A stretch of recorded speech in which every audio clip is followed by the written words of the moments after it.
Hello friends, कैसे हैं आप सब। आई होप आप सब अच्छे होंगे। फ्रेंड्स, आज एक और छोटी सी जानकारी मैं आपको देना चाहूँगी। छोटे शब्दों में देना चाहूँगी, बहुत बड़ी जानकारी है। ठीक है फ्रेंड्स। तो आज मैं थोड़ा गरुड़ पुराण के बारे में शॉर्ट में बताऊँगी कि क्या है उसके अंदर, क्यों पढ़ी जाती है गरुड़ पुराण, और क्या गरुड़ पुराण है क्या। फ्रेंड्स, गरुड़ पुराण एक ग्रंथ है जो कि वेद व्यास जी ने लिखा है। और गरुड़ पुराण के अनुसार सबसे बड़ा पापी कौन होता है? जो जीव की हत्या करता है। जीव किसी भी तरह का, छोटा बड़ा प्राणी जो भी है, जीव हत्या, जिस पे जीवन है उसकी हत्या करने वाला सबसे बड़ा पापी माना जाता है। ठीक है फ्रेंड्स।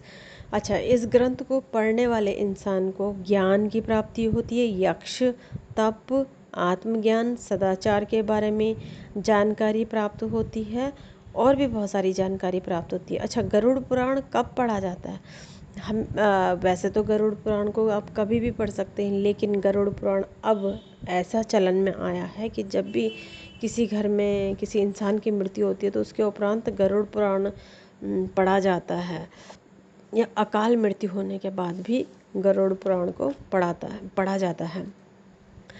क्योंकि उसकी आत्मा भटके ना, इसके वजह से गरुड़ पुराण पढ़ा जाता है, उसको सदगति की प्राप्ति हो, इस वजह से गरुड़ पुराण को पढ़ा जाता है। और वहाँ पे सब लोग सुनते भी हैं। उसके हिसाब से अगर इंसान चले तो उसके कर्म बड़े शुद्ध हो के उसे मोक्ष की प्राप्ति हो सकती है।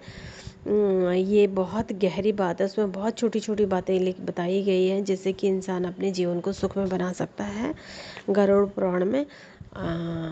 और गरुड़ पुराण जो है उसमें जन्म के बारे में, मृत्यु के बारे में, पुनर्जन्म के बारे में, हमारे कर्मों के बारे में, आत्मा के बारे में, पाप पुण्य के बारे में, नीति नियम, धर्म और ज्ञान से संबंधित बातों के बारे में बताया गया है।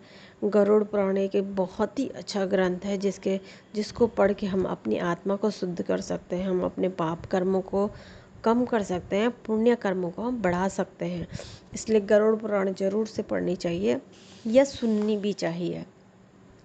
भगवान विष्णु ने गरुड़ के मुख से ही मृत्यु के उपरांत का गूढ़ तथा परम कल्याणकारी वचन प्रकट किए थे।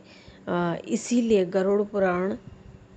इसे गरुड़ पुराण कहा गया, क्योंकि गरुड़ के मुख से ही कहे गए शब्द हैं इसमें, इसीलिए इसे गरुड़ पुराण कहा गया है।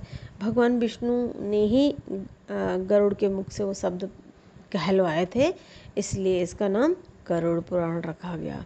तो फ्रेंड्स, ये थी एक बहुत ही अहम और बहुत ही छोटे रूप में जानकारी कि गरुड़ पुराण है क्या, और क्या है उसके अंदर पढ़ने के लिए, क्या ज्ञान, कौन सा ज्ञान प्राप्त होता है, ये सब आपको पता चल गया है ना।